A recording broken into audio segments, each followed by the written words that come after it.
Vous avez envie de savoir combien une vidéaste peut gagner sur l'année, mais aussi comment est-ce qu'on s'organise au quotidien, quels sont les outils à mettre en place et les techniques d'organisation. Bienvenue en tout cas sur cette FAQ. Salut à tous, ça fait longtemps qu'on s'est pas vu, beaucoup de choses ont changé depuis. Je crois que la dernière fois que j'ai posté une vidéo face cam sur cette chaîne, c'était il y a à peu près 1 an, et j'ai pas pu développer cette chaîne YouTube comme j'aurais souhaité parce qu'il s'est quand même passé beaucoup de choses sur l'année 2022. Donc je me suis dit que c'était l'occasion de revenir sur cette chaîne avec une foire à questions. Donc je vous ai demandé sur Instagram si vous aviez des questions relatives à mon business, mon organisation, etc. Et vous avez été quelques-uns à me répondre, donc c'est ce qu'on va voir tout de suite.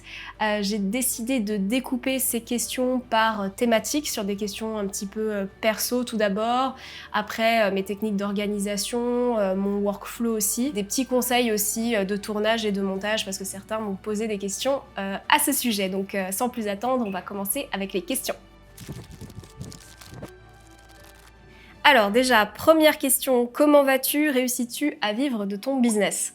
Alors je vais bien, merci. Ça a été une année intense, mais ça va. J'ai tenu la tête hors de l'eau malgré tout. Et est-ce que je réussis à vivre de mon métier? Oui. Pour les personnes qui ne me connaissent pas très bien, parce que c'est vrai que je me suis jamais présentée officiellement sur la chaîne, ça fait 2 ans maintenant que j'ai lancé mon activité en tant que vidéaste freelance. En gros, je me suis officiellement lancée en business en février 2021.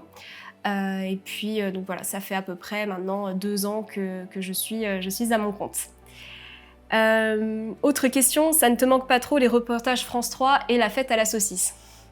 Alors, j'ai pas fait de fête à la saucisse, moi j'ai fait la foire de la châtaigne et bien d'autres foires, bien sûr. À la base aussi, pour les personnes qui ne me connaissent pas trop, je suis journaliste reporter d'images, enfin j'étais journaliste reporter d'images depuis 2017, avant de me lancer à mon compte en tant que vidéaste freelance. Donc du coup je dirais que non, ça me manque pas trop, les marronniers, ce qu'on appelle, donc c'est-à-dire des sujets qui reviennent très régulièrement chaque année et qu'il faut traiter à chaque fois sous un angle nouveau, c'est très compliqué. De trouver de l'inspiration dans ces cas-là. Donc je dirais que non, ça ne me manque pas trop. Je suis très contente d'être à mon compte aujourd'hui et de pouvoir avoir une diversité de clients et de sujets que je peux traiter. Et surtout, on va dire que le métier de journaliste quand même était assez précaire en termes de contrat. Donc du coup, aujourd'hui, je trouve beaucoup plus un sentiment, mine de rien, de sécurité en étant freelance qu'en étant journaliste pigiste. Ça, c'est clair et net. Alors, autre question, c'est quoi le plus dur dans le métier de vidéaste? Alors, le plus dur dans le métier de vidéaste, je dirais que c'est l'administratif. Ouais, l'administratif et tout ce qui... Ouais, non, vraiment, c'est l'administratif, il n'y a pas d'autre mot. En général, c'est vraiment pas la partie la plus kiffante quand on est vidéaste.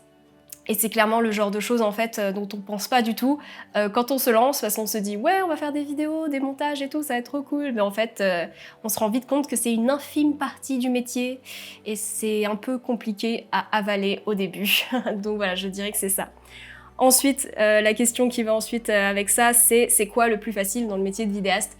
Je dirais que le plus facile, vraiment, c'est en fait de faire le métier créatif, donc c'est-à-dire de filmer, de monter, et voilà, de faire en fait le métier dont on avait en tête au départ, parce que voilà, en fait, on s'en rend pas compte, mais c'est pas tous les jours qu'on va sortir, filmer, qu'on va monter, etc. Il y a vraiment toute une charge de prospection, suivi financier, suivi client, gestion de projet, qui en fait vient prendre le pas sur cet aspect créatif et kiffant du métier de vidéaste, quoi. Quel est le moment que tu préfères, le tournage ou le montage? Je dirais que je préfère le tournage. J'aime bien l'énergie qu'on ressent pendant le tournage. J'aime bien le contact avec les gens aussi. Je trouve ça kiffant de pouvoir faire de belles images, d'être sur le terrain, ça me plaît beaucoup. Après, je ne déteste pas le montage pour autant, je trouve ça super cool de pouvoir faire en sorte que notre film prenne vie en fait, de créer carrément quelque chose à partir des images qu'on a faites. Je trouve ça vachement kiffant aussi. Le seul problème, c'est que quand en fait on fait du montage comme ça et qu'on en a trop d'affilée, je trouve qu'au bout d'un moment on sature un petit peu parce qu'on est tout le temps sur son bureau et tout. faut vraiment penser à sortir, faire des pauses et tout, et ça, j'avoue que je le fais pas beaucoup. Donc c'est vrai qu'il faut mettre ça en place. Mais voilà, je trouve que quand on a trop de montage d'affilée, ça peut vite monter à la tête et on peut vite être saoulé. Mais voilà, le but c'est aussi de pouvoir trouver un bon équilibre entre tous les tournages et les montages pour bien les dispatcher dans le temps. Je trouve que c'est important en tout cas d'essayer de le faire. Donc maintenant on passe un petit peu plus sur la partie qui concerne mes projets. Quel est le projet corporate qui t'a marqué? Le projet corporate qui m'a marqué, c'est une bonne question parce que j'ai fait pas mal de trucs très sympas cette année. J'ai eu l'occasion de retourner voir un ancien client que j'avais eu sur l'année 2021 qui est un restaurant solaire qui est basé à Marseille. Et on a en fait fait une petite présentation de leurs producteurs. Donc ça, c'était vraiment, vraiment cool. C'est toujours chouette de pouvoir en gros valoriser ce genre d'initiative. Et un autre projet qui m'a marqué, j'ai aussi créé du contenu vidéo pour un bar à bière qui a plusieurs franchises en France. C'est la première fois que j'avais autant de vidéos à créer pour un seul et même client. Et en plus sur une thématique un petit peu décalée parce que le but c'était que ça soit aussi un petit peu humoristique, pas prise au sérieux, tout en mettant aussi en avant quand même la qualité de service qu'ils offrent. Donc c'était carrément une perspective totalement différente des vidéos corpo classiques qu'on a l'habitude de faire, donc c'était très fun, c'était challengeant aussi, on va pas se mentir. Alors justement, filmes-tu des mariages seuls ou en duo? Alors, je filme généralement mes mariages seuls à une seule caméra, sauf si jamais des mariés prennent l'option de filmer une cérémonie entière, etc. Donc là, j'amène une autre caméra. Mais aussi, ça m'est arrivé une fois d'amener une amie vidéaste sur un mariage. Je vous mets le lien du mariage voilà, dans la barre d'infos en haut. C'est d'ailleurs pour ça que cette personne m'a posé cette question. Elle pensait que j'étais toute seule à faire mes plans, mais non, c'est pas possible. Parce qu'on voit bien qu'il y a des moments qui sont filmés sur 2 caméras différentes. Voilà. Mais généralement, je ne filme pas à 2. C'est une option que je pourrais proposer aux mariés éventuellement avec des vidéastes dont j'ai l'habitude de travailler. Je pense qu'il faut vraiment bien connaître la personne avec qui on bosse pour être en duo parce qu'il faut que chacun ait ses automatismes, sache où se placer pour pas être dans le plan de l'autre et penser un petit peu pareil. Donc voilà, c'est vraiment une gymnastique, je pense, qu'il faut avoir, mais pourquoi pas, ouais, filmer avec d'autres vidéastes sur des mariages. En tout cas, je suis pas contre, mais je suis pas pour faire que ça non plus. Je pense que j'aime bien aussi pouvoir gérer un petit peu tout seule, même si c'est sympa des fois d'être accompagnée. Donc on est toujours dans des questions mariage. Au bout de combien de temps as-tu des mariages réguliers? Alors, très très bonne question. Donc déjà, en gros, pour revenir un petit peu sur mon parcours en tant que vidéaste et vidéaste de mariage en particulier, en fait, pendant que j'étais journaliste reporter d'images, j'ai eu l'envie de me lancer. Pendant le confinement, j'ai mûri un petit peu ce projet de vouloir me lancer en tant que vidéaste à mon compte. En fait, je me suis dit, je vais expérimenter de faire des vidéos de mariage. Donc du coup, j'ai fait 2 mariages à titre gratuit sur l'année 2020 de gens que je connaissais pas forcément, mais qui étaient des amis d'amis. Dans le but, en fait, ensuite, de pouvoir utiliser ces images pour mon portfolio, etc. Mais surtout aussi, l'objectif, c'était de voir si ça me plaisait, si j'étais capable de le faire. Donc du coup, voilà. Et finalement, j'ai eu un petit mariage rémunéré sur l'année 2020 malgré tout. C'était une amie de ma cousine mais qui n'avait pas non plus énormément de budget, mais moi comme je me lançais aussi, voilà, j'ai pris le contrat. Et pour l'année 2021, j'avais pas de mariage, donc voilà, ça a été très compliqué, je savais pas du tout comment faire. En février 2021, quand je me suis officiellement lancée, j'étais beaucoup dans le culinaire. Même si je voulais me lancer aussi dans le mariage, je savais pas trop comment communiquer et tout. J'ai fait ce qu'on appelle un shooting d'inspiration avec une wedding planner, des modèles, donc ce ne sont pas des vrais mariés. Il y avait aussi un photographe qui était présent et en fait on s'est super bien entendu avec ce photographe. Salut Geoffrey si tu passes par là. Je vous mets en lien la vidéo de ce fameux shooting d'inspiration ici. Et en fait, on s'est super bien entendu. Il m'a dit, bah dis donc, t'as des mariages cette année et tout. Et je lui ai dit, bah non, en fait, j'en ai pas. C'est complètement chou blanc, j'ai rien du tout. Voilà, et il m'a dit, bah écoute, je pourrais proposer ton service à des mariés et tout. Il y a un seul couple qui a en gros accepté, donc que j'ai accompagné jusqu'à la fin de leur cocktail. Et ensuite, j'ai réussi à décrocher un mariage, donc là jusqu'à la première danse en septembre 2021. Et ensuite, avec le bouche à oreille et un petit peu toutes les stratégies que j'avais mis en place sur 2021, j'ai pu compléter mon année 2022. Et là, aujourd'hui, sur mon année 2022, j'ai déjà des mariages qui sont bookés pour 2023. Donc je dirais que ça commence à arriver, les clients réguliers, mais voilà, ça n'a pas été du jour au lendemain, et c'est très compliqué aussi de se faire connaître, et jouer son réseau, c'est ultra important. Comment est-ce que tu organises tes semaines ? Alors déjà, j'organise mes semaines qui sont en accord avec un plan trimestriel, donc un plan sur 3 mois que je découpe. Donc j'ai un objectif à l'année, je découpe par trimestre. Par trimestre, j'ai un focus que je redécoupe ensuite, et je viens faire mes semaines par rapport à ça et remplir ensuite mon objectif. Je m'organise en tout cas entièrement sur Notion, et où je fais toutes mes to-do list, etc. Et c'est en gros comme ça que j'organise mes semaines. En fait, c'est un petit peu compliqué de dire comment est-ce que mes semaines sont organisées, parce que ça dépend beaucoup aussi des projets qui sont en cours. Mais en tout cas, voilà, il n'y a pas de jours qui sont dédiés particulièrement au tournage, de jours particulièrement dédiés au montage. Ça varie vraiment en fonction des projets, des rendez-vous que j'ai aussi. Voilà. Après, j'ai des blocs quand même en fin de semaine, où je viens faire le bilan de ma semaine. Donc c'est-à-dire, est-ce que j'ai accompli les objectifs que j'avais mis en place dans la semaine, comment je me suis sentie cette semaine et tout ça. Et à la fin de chaque mois, je fais aussi un bilan financier pour savoir combien est-ce que j'ai gagné, combien est-ce que j'ai dépensé, combien il me reste, combien je mets en trésor, combien je me verse en salaire, etc. Donc voilà. Ça, par contre, ce genre de routine-là, par semaine et par mois, de faire des bilans, c'est ultra important, et c'est ce qui va vraiment vous permettre de voir si vous progressez et si vous atteignez l'objectif que vous vous êtes fixé sur l'année, sur le trimestre, etc. Comment anticiper ton année et trouver des contrats ? Donc déjà, il y a plusieurs activités de vidéastes qui permettent d'avoir une visibilité sur son année, et notamment le mariage en fait partie, parce que généralement on n'est pas booké du jour au lendemain pour un mariage, donc ça permet déjà d'avoir une vision d'ensemble sur l'année qui va s'écouler. Donc ça, c'est une bonne façon de pouvoir avoir une certaine visibilité sur son année.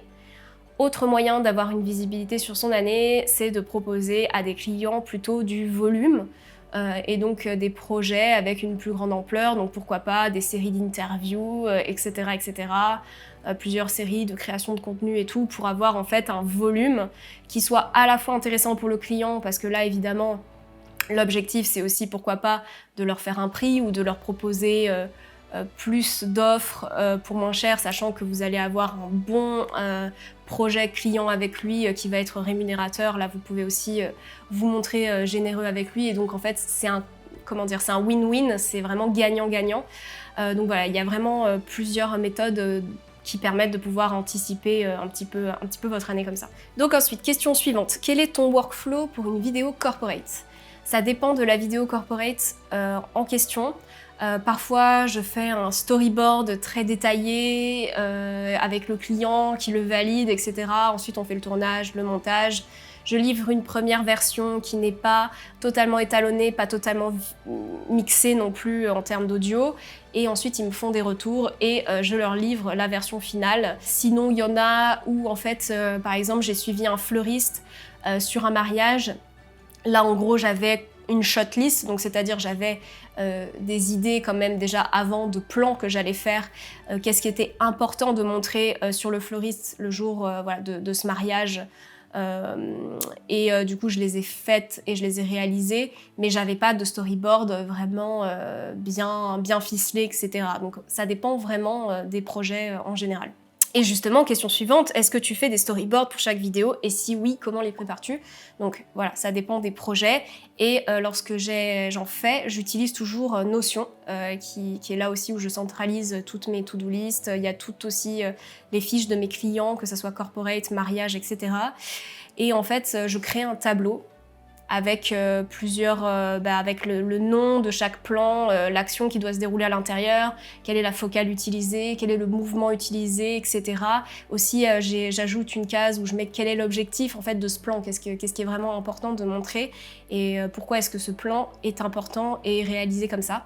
Et après, je partage en fait ce storyboard à mes clients et qui me font des vérifications dessus. Je sais qu'il y a d'autres personnes qui utilisent des croquis, ce genre de choses. Je connais même des vidéastes qui font des storyboards en vidéo en prenant des images d'archives un petit peu partout et qui créent carrément un storyboard à partir de vidéos qui ne sont pas forcément les leurs, mais voilà, pour donner un aperçu au client. Il y a plein de façons de faire. Moi, c'est ma façon de faire. Je suis plutôt écrit en général. Donc du coup, je préfère détailler un petit peu à l'écrit tout ce que j'ai en tête. En plus, je dessine très mal, donc clairement, si on me met un crayon à papier dans la main, ça va pas être un croquis du feu de Dieu, ça va être plus compliqué à comprendre que si j'écrivais vraiment ce qui doit se passer dans le plan. Mais voilà, et je suis pas trop non plus, moi personnellement, pour trouver des images un peu partout, parce que je trouve que c'est quand même fastidieux, ça prend du temps et tout. Je préfère écrire, c'est quand même beaucoup plus simple. Comment réalises-tu tes montages, étapes, musique, rythme, colo, etc. Mes montages, je les réalise toujours dans le même ordre. Et cet ordre, c'est... donc déjà, je dérush toujours mes images dans un premier temps. Ensuite, je viens chercher la musique. Et ensuite, je fais le montage et la colorimétrie.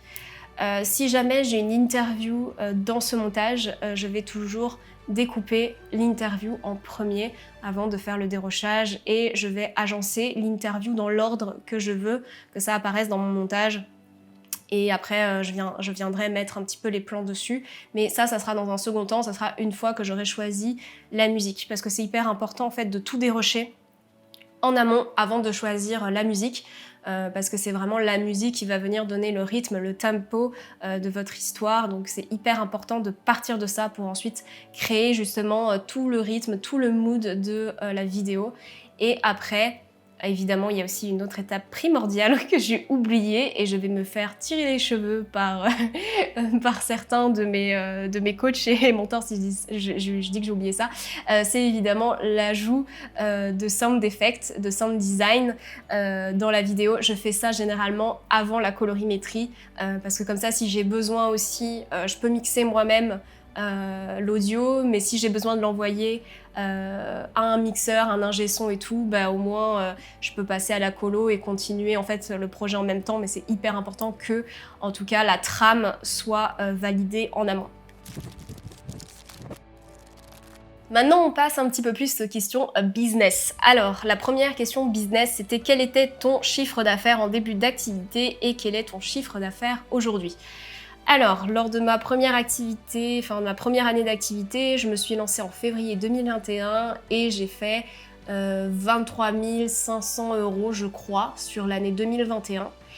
Et sur l'année 2022, pour l'instant, à l'heure où j'enregistre cette vidéo, donc on est le 7 décembre, j'ai 46 000 €, un petit peu plus, hors taxe, donc c'est-à-dire sans compter la TVA, que j'ai touché sur mon compte.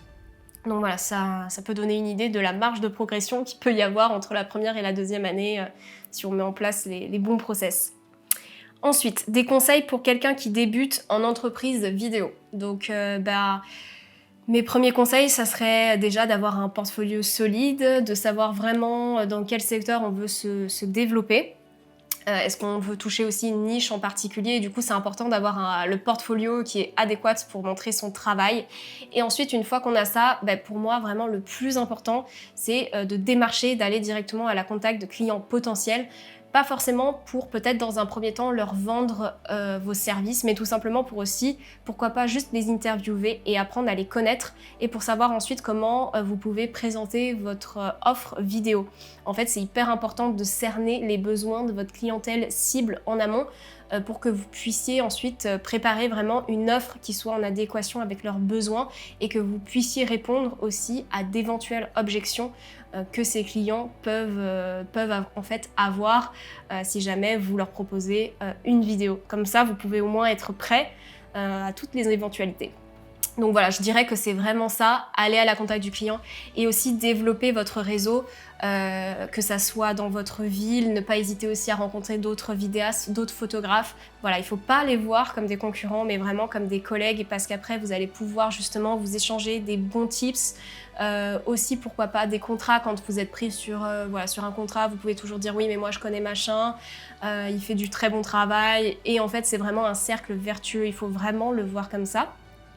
Au-delà de ce cercle de collègues, il faut aussi, pourquoi pas, voir plus large, aller dans des espaces de coworking, des centres de freelance dans votre ville, rencontrer d'autres entrepreneurs, etc. Pourquoi pas, parfois il y a aussi des rencontres qui sont organisées entre des entrepreneurs, des rencontres comme ça, et vraiment vous créer un réseau à partir de tous ces éléments-là. C'est vraiment aussi ce qui va vous rapporter du travail ensuite par la suite. Quel taux journalier peux-tu conseiller à quelqu'un qui vient de lancer sa micro-entreprise? Alors, ça c'est une question un petit peu touchy à laquelle je ne saurais pas trop répondre parce qu'en fait ça dépend vraiment du lieu de vie, ça dépend parce qu'en fait en fonction du lieu de vie on va pas avoir les mêmes coûts, que ce soit en termes de loyer, etc. Donc voilà, ce que je peux conseiller quand vous vous lancez en micro-entreprise, c'est de lister toutes vos charges fixes, de savoir combien est-ce que vous voulez gagner et ensuite vraiment d'essayer de vous établir un tarif journalier par rapport à ça. C'est vraiment un tarif journalier, ça reste quand même personnel. Évidemment, il peut y avoir des normes, mais ce qui est vraiment le plus important, c'est que le tarif journalier soit en accord avec vos besoins. Aussi, vous renseigner par rapport aux tarifs journalier, peut-être d'autres freelances de votre ville pour pouvoir un petit peu aussi vous positionner. C'est important de voir un petit peu les tarifs qui se pratiquent dans votre région et dans votre ville, quoi. Donc essayez d'avoir un petit peu aussi tous ces renseignements en amont. Et puis ensuite, ce sera à vous de le déterminer. Donc maintenant, on va passer à une section un petit peu plus sur les outils que j'utilise au quotidien en tant que vidéaste. Quels sont les outils indispensables pour gagner en productivité? Donc comme moi je l'ai cité plus haut, j'utilise Notion. C'est là où je mets en gros tous mes objectifs sur l'année, que j'ai un découpé ensuite en trimestre, comme je l'ai indiqué, par mois ensuite. Et après c'est là où je viens faire toutes mes to-do list par semaine. C'est là où je centralise tous mes clients avec les projets, tous mes mariages aussi sur l'année, mon processus d'acquisition en cours pour ces clients-là. Donc c'est-à-dire est-ce que j'ai eu l'interview avec eux, est-ce que ils m'ont validé, est-ce que j'ai envoyé le contrat, est-ce que le paiement de la compte a été fait. Ensuite, est-ce que le virement du solde a été fait, est-ce que j'ai livré la vidéo, etc. En fait, je centralise tout dessus, c'est hyper pratique. Et comme ça me permet de savoir où j'en suis en un seul coup d'œil. Enfin, vraiment, Notion, c'est le top. Et ensuite, l'autre outil que j'utilise, c'est Freebie. Et en fait, c'est un outil qui te permet d'éditer des devis, des factures, qui est relié à ton compte bancaire professionnel. Et en fait, tu vas pouvoir suivre tous les mois ce que tu touches, etc. Et il se met en fait à jour avec les versements qui sont faits sur ton compte par rapport aux clients, etc. Enfin, c'est ultra pratique, c'est trop bien. Au moins, on est sûr d'être dans la légalité, etc.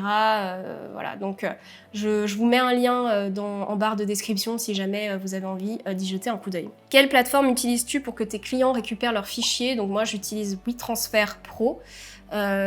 J'utilise que ça pour la vidéo, c'est vraiment ultra pratique, on peut mettre des fichiers beaucoup plus volumineux. Et j'utilise pour les photos Pixiest, qui est une galerie en ligne qui peut être sécurisée par un mot de passe, etc. On peut mettre aussi une watermark sur les photos pour pas que les clients screenent les photos, etc. et qu'ensuite les récupèrent, parce que je sais que ça peut angoisser certaines personnes. Donc du coup voilà, et elle est super pro, je trouve que le design est vraiment top, on peut mettre une photo de couverture et tout. Franchement, ça rend trop bien, donc voilà, je vous conseille ça. Et la version gratuite fait largement le job, donc franchement, c'est vraiment cool. Ensuite, autre question, il y a quoi dans ton sac de tournage? Alors, j'ai fait une vidéo complète au sujet de mon sac de vidéaste de mariage que je vous mets ici. Il y a quelques petites choses qui ont évolué depuis cette vidéo qui a été faite il y a un petit peu plus d'un an. En gros, maintenant, j'ai un boîtier A7 IV, donc j'utilise mon A7S II comme caméra backup. Et mes filtres ND maintenant sont des Polar Pro et non plus des Gob. J'ai aussi changé de micro, maintenant j'ai un Vidéo Mic Pro. Donc voilà, mais globalement en tout cas, ce matos-là que je présente dans la vidéo est toujours quand même d'actualité, on peut toujours faire de très très bonnes vidéos avec ça, et mes objectifs n'ont pas changé, ce sont toujours les mêmes. Alors, conseil tournage et montage. Est-ce que tu as des astuces pour monter des Reels? Des Reels ou des réels? Encore un autre débat en commentaire. Mon astuce, c'est de pas forcément passer par l'application Instagram qui a l'air d'être vraiment mal faite, parce que j'ai vraiment eu plusieurs retours de personnes qui me disent « Ah, je comprends pas !»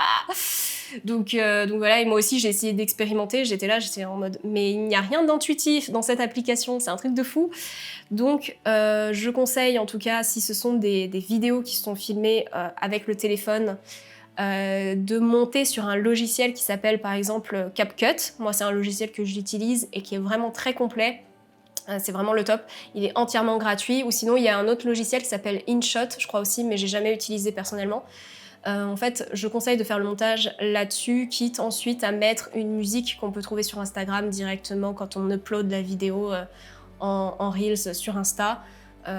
Parce que je crois pas que sur CapCut, il y ait accès à toutes les musiques. Donc ça, c'est vrai que c'est un petit peu chiant. Mais en tout cas, il y a plein de fonctionnalités super. On peut faire des speedramps avec CapCut. On peut détacher le son de l'image. Enfin, on peut mettre des fondus. Enfin, c'est vraiment le top. Hein. C'est assez impressionnant, je trouve, tout ce qu'on peut faire dessus. Ensuite, quel matos pour filmer des vidéos YouTube? Alors là, je m'adresse directement à la personne qui m'a posé la question, parce qu'en fait, cette personne-là est une photographe. Donc je dirais tout d'abord ton appareil photo, qui fera très bien l'affaire. Si vous êtes quelqu'un qui n'a pas de matériel, un téléphone pour commencer, enfin voilà, ça filme déjà très bien. Moi, ce téléphone-là, il filme en 4K, enfin voilà, c'est vraiment le top et ça fait l'affaire. Ce qui est vraiment hyper important quand vous vous lancez sur YouTube, c'est l'achat d'un micro.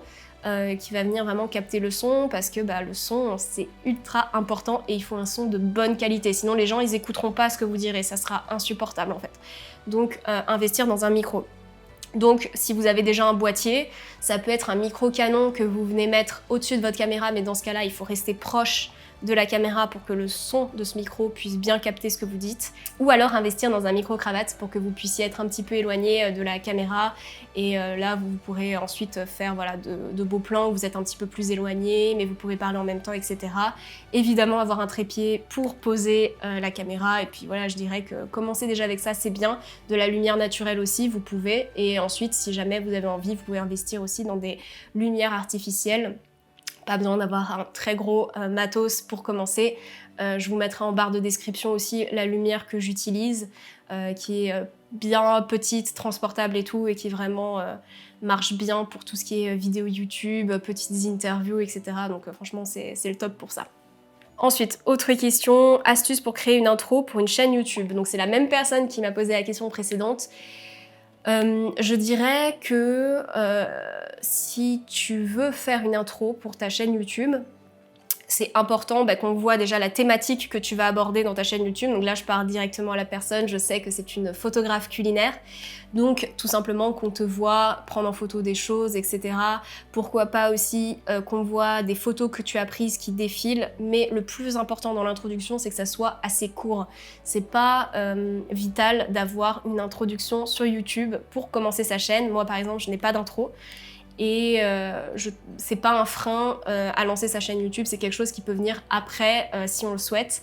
Et il faut vraiment que ça soit en accord un petit peu avec l'ambiance de ta chaîne. Donc par exemple, si ce sont des vidéos un petit peu plus posées, etc., faire quelque chose peut-être un peu plus en slow motion, tranquille, etc., plutôt calme. Ou alors, si tu es une personne plutôt dynamique, enchaîner plutôt les plans de façon dynamique, etc., avec une musique un petit peu qui envoie plus, etc. Donc voilà, c'est vraiment aussi en fonction de ta personnalité et tout. Le plus important à retenir, c'est qu'il faut que ça soit court, parce qu'une introduction trop longue, clairement les gens ils vont zapper la vidéo et ils vont pas la regarder en entier, donc voilà. Ok, ensuite question de fin plutôt centrée sur les réseaux sociaux. Comment tu gères ta stratégie de contenu Instagram?